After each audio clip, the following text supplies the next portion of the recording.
Have you ever felt that prickle on the back of your neck? That sense of unease that whispers something is wrong, even when everything looks perfectly normal? That's the feeling that settled over Lucy that Tuesday night, a feeling she couldn't shake, a feeling that would turn her quiet routine upside down and plunge her into a chilling game of cat and mouse she never saw coming. Lucy knew the rhythm of the dive bar like the back of her hand. It wasn't glamorous work, slinging drinks until the early hours, but there was a comforting predictability to it, a quiet hum of routine that suited her just fine.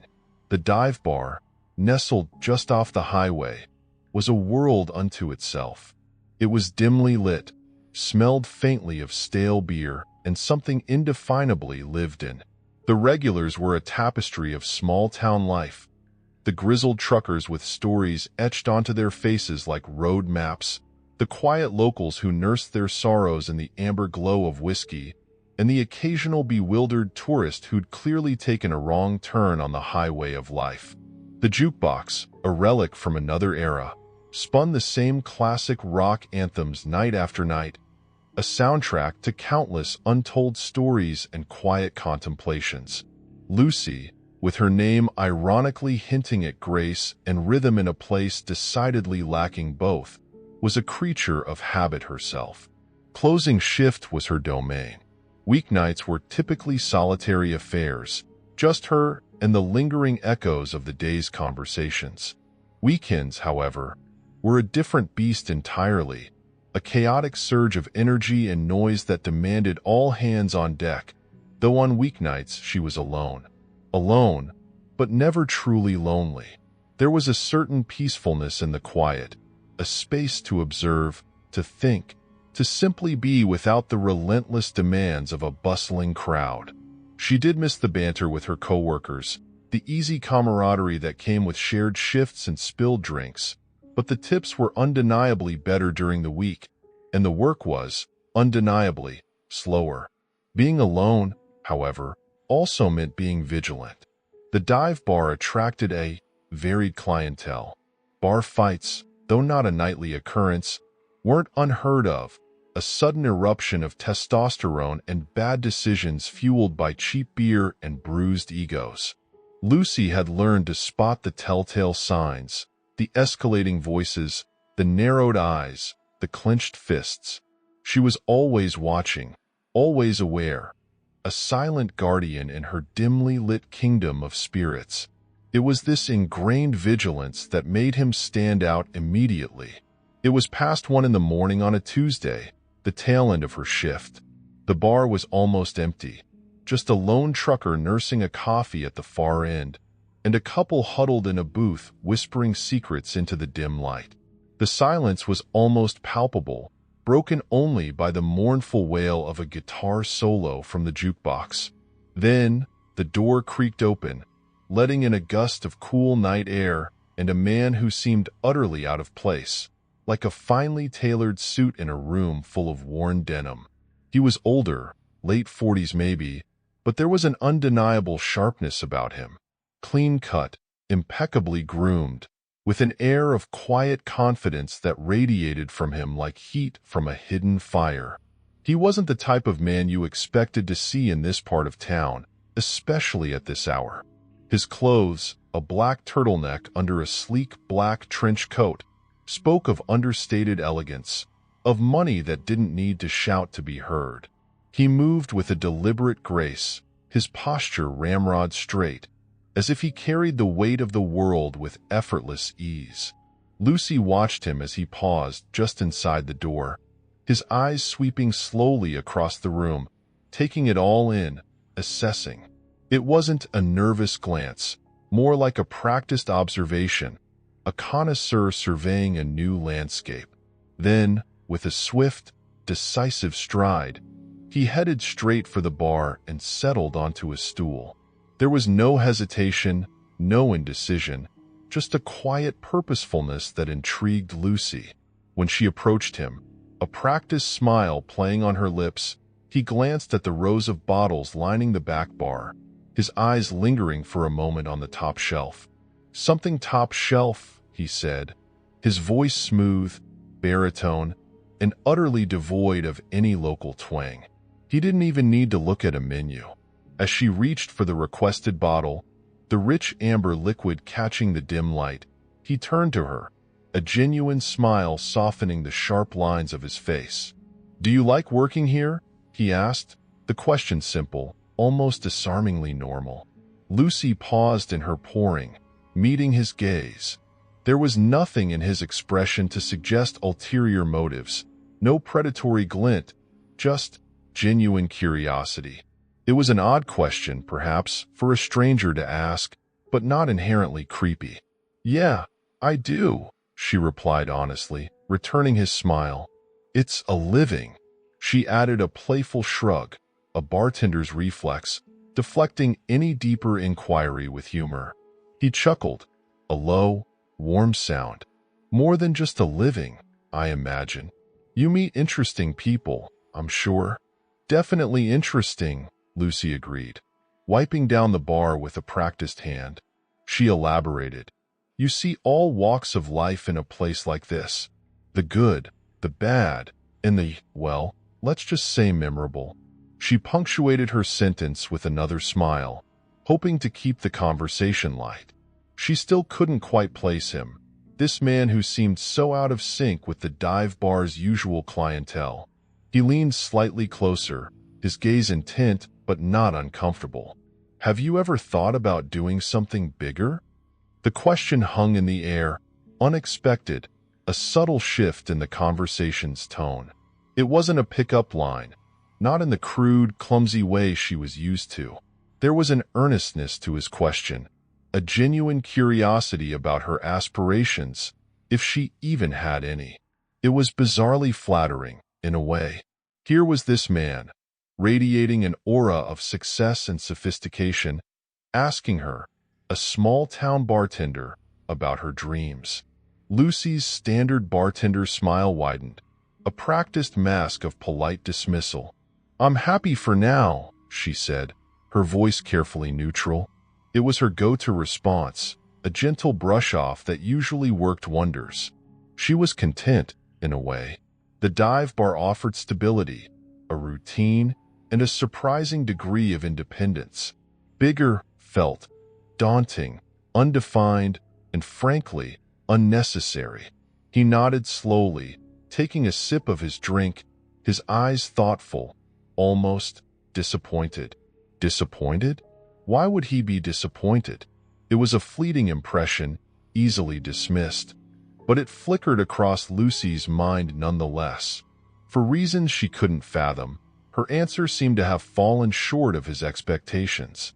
A long silence stretched between them, punctuated only by the clinking of ice in his glass and the mournful strains of the jukebox. Then, out of the blue, he asked, "What time do you get off?" The question startled her. It was so abrupt, so disconnected from the previous conversation, that it took a moment for her to process. Had she misread him completely? Was this, after all, just another clumsy attempt at hitting on the bartender? The disappointment she'd felt earlier, at his seeming genuine interest, now morphed into a mild annoyance. Another one. She'd hoped, for a fleeting moment, that he was different. She plastered on a vague, polite smile, the kind she reserved for persistent drunks and overly friendly tourists. "Oh, late," she said, her tone carefully non-committal. She busied herself wiping down the already spotless counter, a deliberate signal that the conversation was over, or at least, should be. She didn't want to be rude, but she also didn't want to encourage him. But he didn't press. He didn't lean in, didn't try to charm her further. He simply smiled again, that same knowing smile, as if her vague answer was exactly what he'd expected. He drained his glass, the ice clinking one last time, and reached into his trench coat, pulling out a crisp $100 bill. He laid it on the bar, gently, almost reverently, as if it were a feather rather than a significant sum of money, especially for a single drink at the dive bar. Then, without another word, without even a nod or a goodbye, he turned and walked out into the night, disappearing as silently as he had arrived. Lucy stared after him, a strange sense of bewilderment washing over her. It was odd. The whole encounter was just off. Not creepy, not threatening, just unusual. His demeanor, his questions, the $100 tip for a single top-shelf drink, the abrupt departure. It all added up to something that didn't quite compute. She picked up the bill, running her fingers over its crisp surface. $100 for a single drink. It was ludicrously generous, bordering on ostentatious. But there had been no arrogance in his gesture, no hint of showmanship. It was simply casual, like he truly didn't think twice about such sums. Intrigue, a feeling she hadn't experienced in a long time in the predictable routine of her life, began to bubble up inside her. Shaking her head slightly, Lucy tucked the bill into her apron pocket. Probably just some rich guy with too much money and time on his hands, she thought to herself, trying to rationalize the encounter, to fit it into a neat, understandable box. She told herself she'd never see him again, that it was just a fleeting, strange moment in another long night at the dive bar. And with a shrug, she went back to wiping down the counter, the jukebox still playing its endless loop of classic rock, the silence settling back in, but now tinged with a faint echo of mystery. Little did she know, this was far from over. This was just the opening act in a play she hadn't auditioned for, a play that would soon turn dark and dangerous. A week drifted by, filled with the usual rhythms of the dive bar. Truckers came and went, locals grumbled about the weather, tourists stumbled in looking lost and thirsty. The memory of the well-dressed man faded into the background noise of her routine, becoming just another odd encounter in the tapestry of her bartending life. Lucy had almost convinced herself that it had been as insignificant as it seemed. Almost. Then, he walked back in. This time, though, he wasn't alone. A woman was with him. She entered the bar a step behind him, almost as if she were consciously making an entrance, letting him lead the way. Lucy's eyes were immediately drawn to her. She hadn't seen her before, and in the familiar landscape of the dive bar, new faces were rare and instantly noticeable. The woman was in her mid-30s, Lucy guessed, but there was a frantic energy about her, a desperate attempt to appear younger than she actually was. Her clothes were trendy, almost aggressively so. A little too short, a little too tight, a little too much. It was as if she were trying too hard to blend in with a younger crowd, but the effort itself betrayed her. Her smile, too wide, too bright, seemed plastered on, lacking genuine warmth. There was something calculated about her, a sense of performance that set Lucy's teeth on edge. Lucy watched them approach, her bartender's instincts kicking in, observing every detail. The way the woman leaned against the bar, her elbow resting on the polished wood, felt staged, overly familiar, as if she were trying to establish an instant rapport that didn't exist. As Lucy placed napkins in front of them, the woman's first words weren't a greeting, nor a drink order. It was a compliment delivered with that same overly bright, unsettling smile. "You're so pretty," the woman exclaimed, her voice a little too loud, a little too enthusiastic. As she spoke, her fingers brushed against Lucy's arm, lingering a fraction of a second longer than necessary. It was a fleeting touch, easily dismissed, but it felt intrusive, like a violation of personal space. Lucy laughed, a short, forced sound, and thanked her, but the unease settled deeper in her gut. Something was definitely off about this woman. The man, the well-dressed stranger from the previous week, remained silent.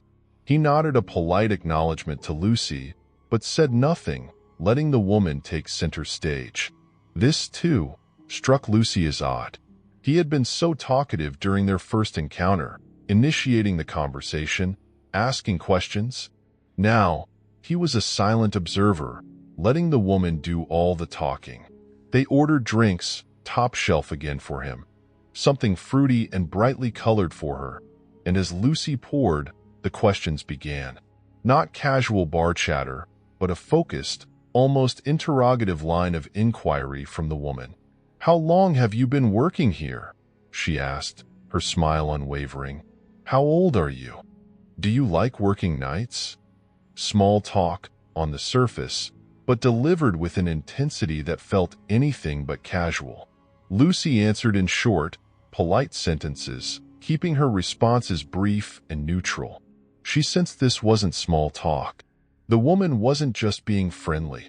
She was studying her, analyzing her, gathering information. At one point, the woman glanced over at the man, a quick, almost imperceptible flick of her eyes. It was subtle, but Lucy caught it. It was like a silent communication, a shared understanding without words. They were working in tandem, this man and woman, and Lucy was the object of their attention. The woman turned back to Lucy, leaning in slightly, lowering her voice as if sharing a secret, even though the bar was still mostly empty. "I run an exclusive event club," she confided, her smile widening, if that was even possible. "We're always looking for young, fun people for private parties. You'd make a killing." She paused for dramatic effect, letting the words hang in the air. 10 grand. For a weekend. 10 grand for a weekend. The sum was ludicrous, almost insulting in its absurdity. Lucy let out a small, disbelieving laugh. "Sounds too good to be true," she said, her voice laced with skepticism. It was too good to be true. It was also incredibly suspicious. "It's real," the woman insisted, her smile never faltering. "Lots of girls just like you work for us. Fun, safe, exclusive." She repeated the words like a mantra. Fun, safe, exclusive.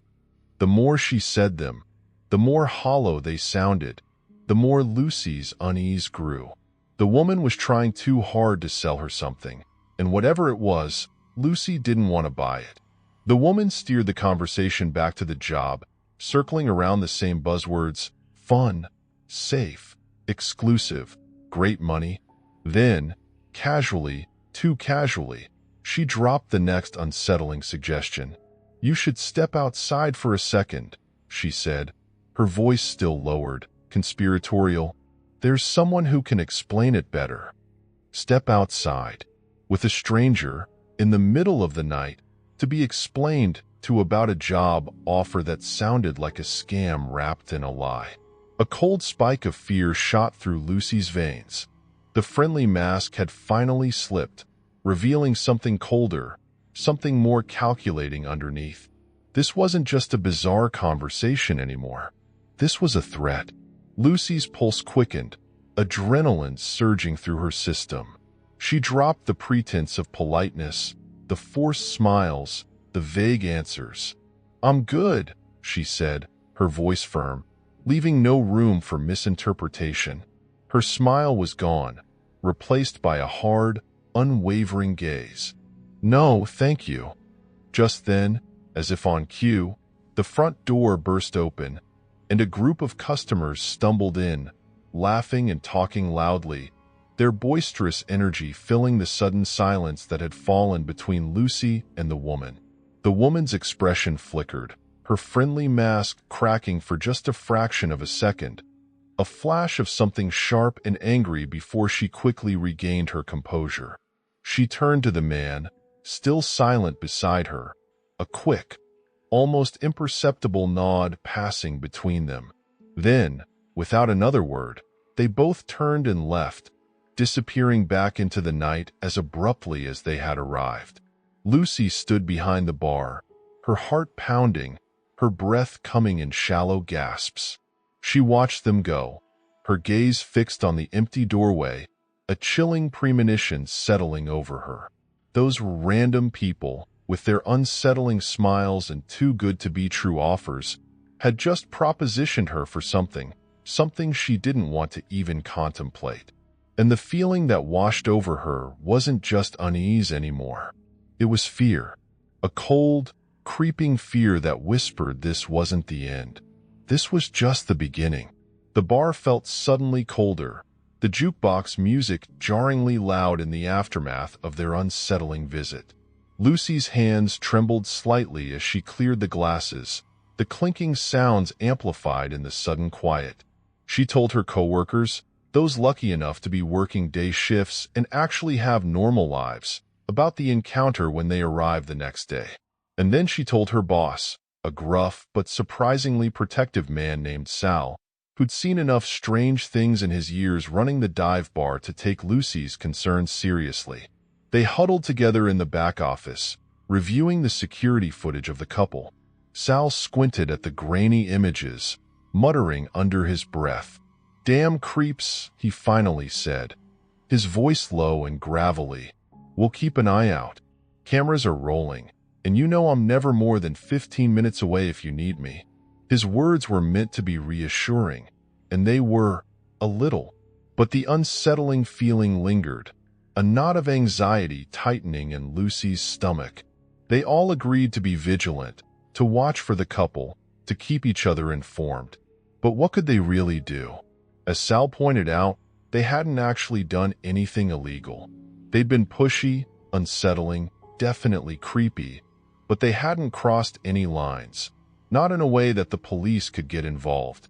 Lucy tried to push it out of her head, to focus on the mundane tasks of her shift, to bury the unsettling encounter under the familiar routine. But the feeling of being watched, of being targeted, wouldn't dissipate. A few nights later, after closing, the feeling intensified into a cold, stark reality. As Lucy locked up the bar, the last strains of jukebox music fading into the night, she saw it. Across the street, parked in the shadows of a darkened storefront, was a car. A black sedan, engine off, just sitting there. Her breath hitched in her throat. She tried to tell herself it was nothing, coincidence, paranoia, but the prickle on the back of her neck returned, sharper, more insistent now. It was them. She knew it, with a certainty that chilled her to the bone. The feeling of being watched crawled over her skin like static electricity, raising goosebumps on her arms despite the warm night air. Her heart hammered against her ribs, a frantic drumbeat of fear. She kept her head down, pulling her keys out of her purse, her fingers fumbling, clumsy with anxiety.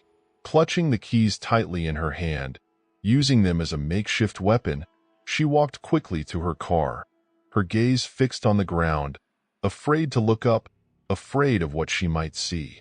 She unlocked her car, slid inside, and locked the doors immediately, her movements jerky and rushed. Starting the engine, she pulled out of the parking lot, her eyes glued to the rearview mirror. The black sedan pulled out too.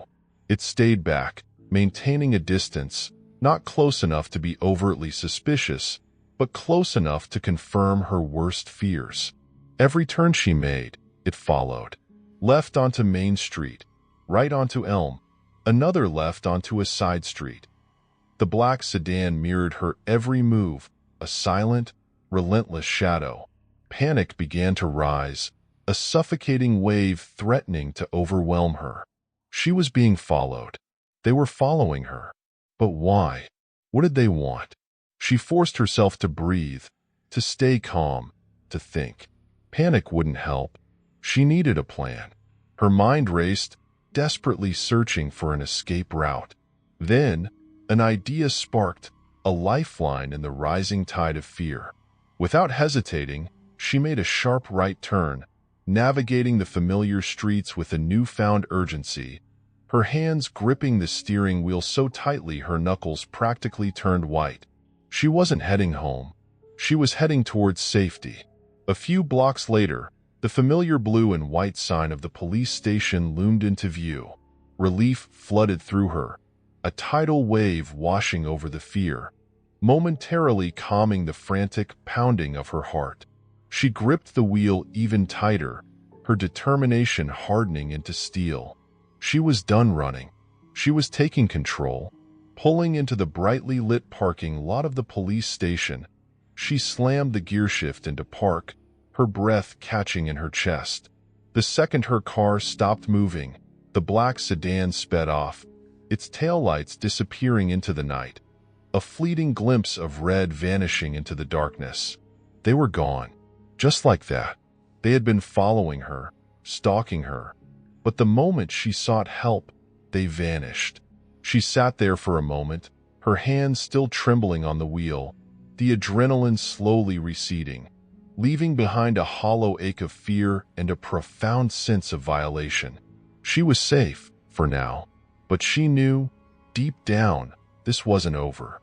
They had backed off, retreated into the shadows, but they hadn't given up. They were still out there, waiting, watching, and she had a chilling certainty that they would be back. Days turned into weeks, and nothing happened. The dive bar returned to its quiet routine. Lucy worked her shifts, always a little more on edge, a little more watchful. But the black sedan didn't reappear. The unsettling couple didn't return. She started to breathe a little easier, started to hope that maybe, just maybe, it was over. Maybe they had been scared off by her visit to the police station. Maybe they had moved on, found another target. But the unease lingered, a shadow in the corners of her mind, a constant, low-level hum of anxiety that refused to be silenced. She couldn't shake the feeling of being watched, the memory of those cold, calculating eyes, the woman's forced smile, the black sedan lurking in the darkness. Sleep became fitful, punctuated by nightmares filled with shadowy figures and whispered threats. Every creak of the bar door, every unfamiliar car that slowed down as it passed, sent a jolt of fear through her. Then, it happened again. On another slow weekday shift, the bar almost deserted, the clock inching towards midnight. The silence broken only by the mournful country ballad on the jukebox. The door creaked open. Her heart lurched into her throat. She froze, her hand hovering over the counter rag, her breath suspended in her chest. It was her, the woman, standing in the doorway, framed by the dim streetlights, that same artificial smile plastered on her face. Instantaneously, adrenaline flooded Lucy's system. Her training kicked in. Without making eye contact, without any outward sign of panic, she reached under the bar, her fingers fumbling for her phone. Inconspicuously, under the guise of checking her schedule, she texted Sal, "She's back. Woman from before. Bar. Now." She looked up, forcing a neutral expression onto her face, and met the woman's gaze. The woman walked slowly to the bar, her movements deliberate, almost theatrical. She settled onto a stool, her hands folded neatly in her lap, her smile never wavering. Lucy debated just telling her to leave, to get out, to never come back. But before she could speak, the woman said, her voice saccharine sweet, "Thought I'd come check on you." A cold dread coiled in Lucy's stomach, twisting and tightening. She fought to keep her expression neutral, to hide the fear that threatened to engulf her. "We're about to close," she said, her voice firm, despite the tremor that ran through her. "You'll have to leave." The woman's smile morphed into a pout, childish and petulant, yet somehow even more unsettling than her forced cheerfulness. "Just one old-fashioned," she pleaded, her voice taking on a wheedling tone. "Please." Lucy hesitated. Denying her outright might provoke her, escalate the situation. Pouring the drink, even just one, would buy her time, stall her until Sal arrived. It was a gamble, but it felt like the only option. "Fine," Lucy conceded, turning away to reach for the ingredients, her movements slow, deliberate, every nerve ending screaming. She tried to focus on the task, to appear calm, to project an air of normalcy that she was far from feeling. Then, she heard it, the soft, almost imperceptible click of the front door shutting. Her blood ran cold. That wasn't right. The door was supposed to stay propped open, especially on slow nights. She whipped around, her heart seizing in her chest, her eyes darting to the entrance. The woman was gone, vanished. The bar was empty except for Lucy and what? A cold, heavy dread settled in the pit of her stomach. She took a hesitant step towards the entrance, her gaze fixed on the glass door. And that's when she saw it. Through the glass, parked just outside, engine idling, was a black van. Not a sedan. A van. Black, anonymous, menacing in its very ordinariness. Without thinking, acting purely on instinct, Lucy lunged for the door, slamming the lock shut, the metallic click echoing loudly in the sudden silence. But it was too late. Even as she fumbled with the lock, she heard a new sound. Metal rattling from the back door. Someone was trying to get in. From the back, they were flanking her. They had planned this. Panic surged, a blinding wave threatening to drown her. She didn't think, didn't analyze, didn't plan. She just reacted, grabbing the heaviest thing within reach. A heavy metal cocktail shaker. She clutched it like a weapon, her knuckles white against the cold steel. With her other hand, trembling violently, she fumbled for her phone, her fingers slipping on the screen as she frantically dialed 911. 911, what's your emergency? The dispatcher's voice, calm and professional, seemed to cut through the rising tide of panic, anchoring her to reality, just barely. Dive bar, Lucy gasped, her voice choked with fear. I'm at the dive bar. Someone's trying to break in. Back door. Please, hurry. She knew, with a chilling certainty, that the police wouldn't get there in time. She was alone, trapped, facing. What? She thought about running, bolting out the front door, taking her chances. But something held her back, a stubborn refusal to be chased, to be hunted. She would fight. She would stand her ground. For whatever reason, in that moment of terror, she braced herself for a fight, her metal shaker clutched tight, her heart pounding a frantic war drum in her chest. Then, through the front windows, she saw headlights, pulling into the parking lot. Bright, welcome headlights, cutting through the darkness, a beacon of hope in the encroaching night. It was Sal, her boss. He had gotten her text. He was here. The rattling at the back door abruptly stopped. Silence descended again, thick and heavy, punctuated only by Lucy's ragged breaths and the distant sirens wailing in the night. A few agonizing seconds later, tires screeched, and the black van sped out of the parking lot, disappearing as quickly as it had arrived. Sal burst through the front door, his face etched with worry, his eyes scanning the room, searching for her. Lucy ran to him, collapsing into his arms, the metal shaker clattering to the floor. Relief washed over her, so potent it almost made her weak. She clung to him, sobbing, telling him everything in a rush of disjointed sentences, the fear finally giving way to tears. Sal held her tight, his voice calm and steady, reassuring her, telling her she was safe now. He told her he had gotten the license plate of the van as it sped away. When the police finally arrived, sirens wailing, lights flashing, Sal reviewed the security footage with them, his face grim. It was worse than Lucy had imagined. Just before the woman had left, the cameras had captured two masked figures crouching near the front door, waiting in ambush, and another person, obscured by the van, banging on the back door with his fist, clearly trying to flush her out to the front, right into the trap.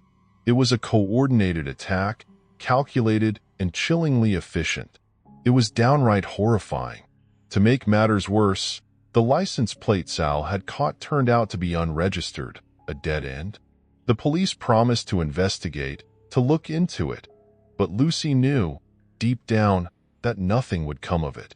These people were professionals, ghosts in the machine, leaving no trace. It's been a while since that night.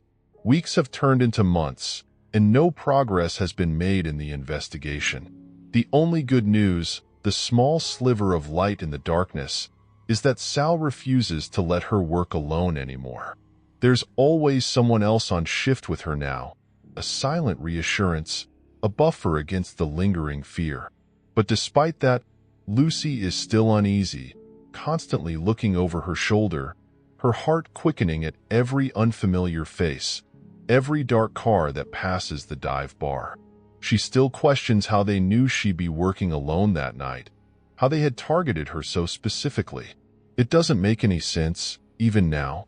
And sometimes, late at night, when the bar is quiet and the jukebox plays a particularly mournful song, she still thinks about what would have happened if she had given in to fear, if she had run out the front door, right into their waiting arms.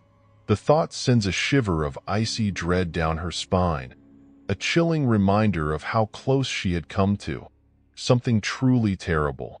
Lucy's story, isn't it unsettling? It's the kind of story that burrows under your skin, leaving you with that prickling feeling of vulnerability, of knowing that danger can lurk in the most ordinary of places, disguised behind smiles and casual conversations. What resonates most with me as a writer is the insidious nature of the threat, the way it escalates from a subtle unease to a full-blown terror. It's the everyday normalcy juxtaposed with the creeping sense of dread that makes it so effective, so chillingly real. We all go about our lives, working our routines, trusting in the safety of our everyday world. But stories like Lucy's remind us that sometimes that safety is an illusion, and that darkness can intrude at any moment. And the unanswered questions, those are the hooks that truly grab us, aren't they? Who were these people? What did they want from Lucy? Why her? The open ending, the lack of resolution, it's deliberate. Because in real life, sometimes there are no neat endings, no easy answers. Sometimes the fear lingers, the questions remain unanswered, and the sense of unease becomes a permanent part of the landscape. This is just part one of Lucy's story. Her ordeal, her questions, her fear, they are all still very much alive. If you're as captivated and chilled by Lucy's experience as I am, if you want to know what happens next, if you want to delve deeper into this unsettling mystery, then make sure to like this video, subscribe to the channel, and leave a comment below. Let me know you want to hear part 2. Your engagement is what fuels these stories, what keeps the narrative alive. So, don't be silent. Let your voice be heard.